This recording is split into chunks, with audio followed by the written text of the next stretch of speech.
আমরা মেয়েরা রান্না করতে করতে মাঝে মাঝে কড়াইটা এমনভাবে পুড়িয়ে ফেলি বা পুড়ে যায়, ভেবে পাই না কিভাবে কড়াটা পরিষ্কার করব। তো চলুন বন্ধুরা, আর দেরি না করে আজকে জেনে নেব এই ভিডিওর মাধ্যমে ঘরোয়া পদ্ধতিতে শুধুমাত্র একটি টিপস ফলো করে আমরা কিভাবে 10 বছরেরও পুরনো কড়া কিভাবে রূপোর মতো চকচকে করব, তাও আবার শুধুমাত্র একটা জিনিস দিয়ে। তো বন্ধুরা দেরি না করে চলুন দেখে নিই কড়াইটা আমরা কিভাবে পরিষ্কার করব। প্রথমে বাটিতে আমি কাঠের ছাই নিয়েছি, তার মধ্যে 1 চামচ ডিটারজেন্ট পাউডার দিয়েছি, ভালো করে মিশিয়ে নিয়েছি। আমি এখানে সানলাইট দিয়েছি, আপনারা চাইলে অন্য যে কোনো ডিটারজেন্ট দিতে পারেন, সেটা কোনো ব্যাপার না। আমি কড়ার মধ্যে ডিটারজেন্ট মেশানো ছাইটা দিয়েছি, তার মধ্যে জল দিয়েছি অল্প, দিয়ে কিছুক্ষণ মাখিয়ে রেখে দিয়েছি। আমি প্রায় আধ ঘন্টা মাখিয়ে রেখে দিয়েছি।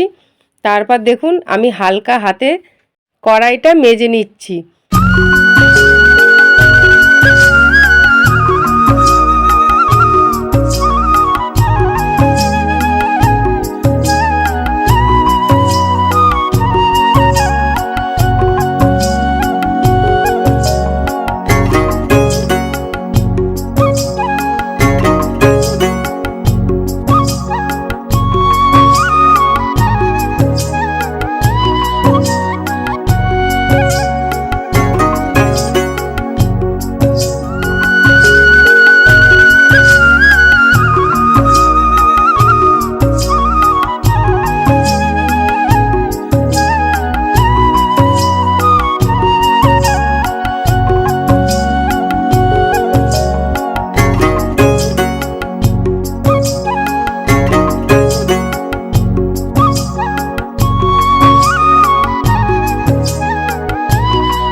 বন্ধুরা দেখতেই পাচ্ছেন কড়াইটা কত সুন্দর পরিষ্কার হয়েছে।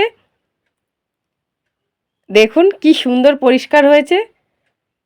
আর আমি কিন্তু বেশিক্ষণ সময় দিইনি, 3 থেকে 4 মিনিটের মধ্যেই আমার কড়াটা এরকম পরিষ্কার হয়ে গেছে।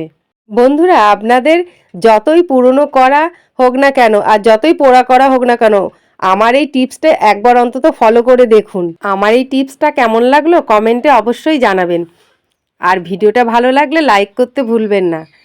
আর আমার চ্যানেলটা যারা সাবস্ক্রাইব করেছে তাদেরকে অনেক ধন্যবাদ, আর যারা করেননি তারা এখনই সাবস্ক্রাইব করে নিন এরকম আরও ভিডিও দেখার জন্য।